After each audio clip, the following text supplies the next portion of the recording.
accomplir son songe.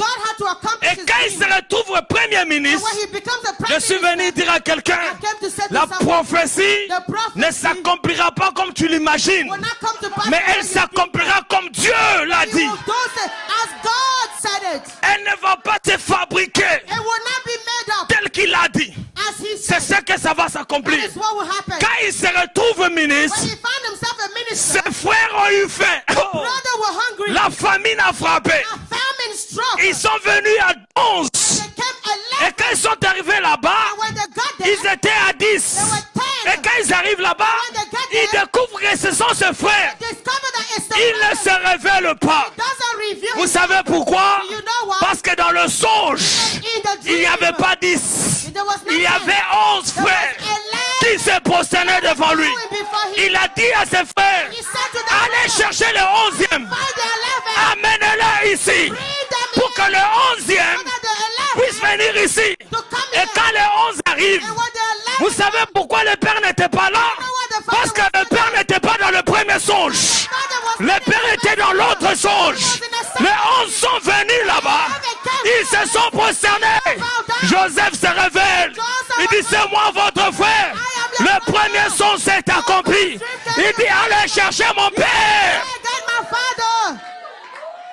Ils ont amené le père. Et quand ils amènent le père, le deuxième songe s'est accompli. Dieu accomplira sa promesse telle qu'il te l'a dit. Est-ce que je parle à quelqu'un ici? Si tu crois, dis je reçois. Si tu crois, dis je reçois. La promesse de Dieu, elle ne changera pas à cause d'une situation.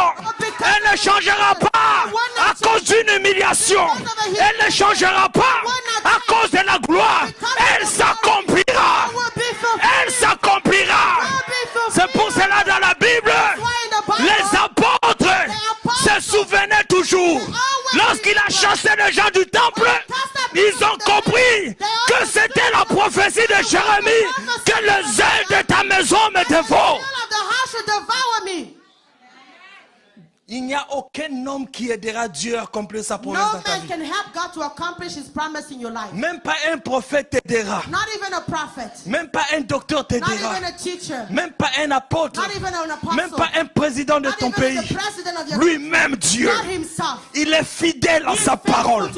Il est fidèle à sa promesse. Il dit, je ne suis pas un homme pour mentir, ni un fils de l'homme pour se contredire. Ce que je dis arrive.